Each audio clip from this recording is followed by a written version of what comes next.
The summer of '84. How relatable. I mean, remember that? I remember what I was doing that summer. I was waiting to be conceived in a couple of years. But hey, after the success of Stranger Things and It, I guess it's still cool to take a trip down memory lane, together with all the other men in their late 40s.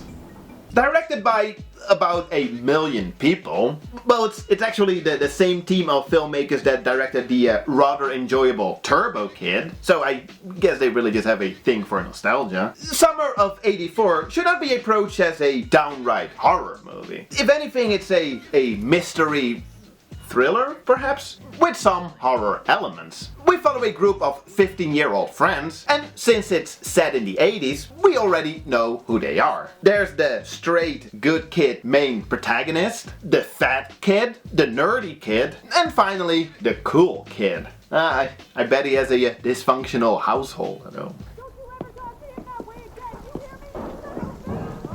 There you go. They ride their bikes, talk through walkie-talkies, and watch through binoculars, because it is the 80s. And mostly, they talk about sex. I gotta beat off before my parents get home and World War III breaks out. Good call. I'm gonna go make a withdrawal from Spank Bank.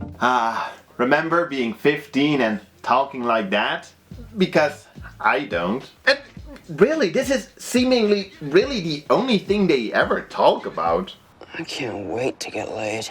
Fortunately though, at least for the diversity of their conversation topics, there seems to be a serial killer active. And the main character quickly suspects one of his neighbors to be the culprit.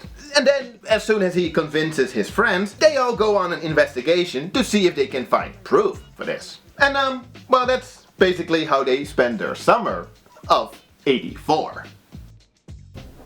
Cool, right? I mean, the 80s they're still cool, right? Yeah, sure they are. I mean, listen to this synth music. Wow. This movie is really set in the 80s. In case it's not clear what I'm trying to do here, I'm trying to point out that it kind of feels like this movie was trying a little too hard to ride in on the whole 80s nostalgia wave that we've been seeing. And, well, nothing wrong with that per se, as long as the movie itself, the story, is interesting enough to carry all of that. Well, I like that the movie does kind of keep you guessing whether or not Mr. Mackey, the neighbor that the kids suspect might be a serial killer, whether or not he actually is the serial killer. At one point there is so much evidence that it would almost be too obvious that it's him, so you're like, maybe not. But then later, the guy is being overly nice and that's a little suspicious as well, so you're like, maybe he is? And this goes back and forth a couple of times, which I, actually kinda liked. But if that's all a little too spooky for you, you always have the ridiculously forced subplot of the main character's crush on his former babysitter, who for some reason is kinda into that? I mean, sure, what's not to love about a little kid that you used to babysit and that now creeps at you through the windows? Am I right, ladies? It's so stupid and completely unnecessary. The kid is, well, we know that he's 15, but we never find out the age of the babysitter. Well, considering the fact that the kid that was playing the main character was actually 15 at the time of shooting, let's assume that the babysitter is also the age of the actress portraying that character, which would have been 22.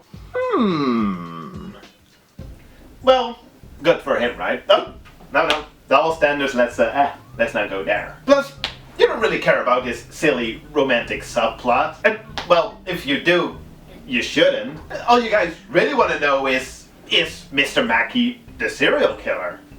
That's a good question. And, I'll tell you. But in case you don't want to know, you want to find out for yourself, you can skip to this time mark in order to, once again, avoid all spoilers.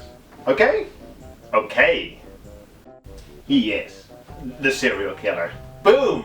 Yeah, the kids find this out when they break into his house, where he also has pictures of all his victims hanging on the wall in his hallway, because, that's not suspicious.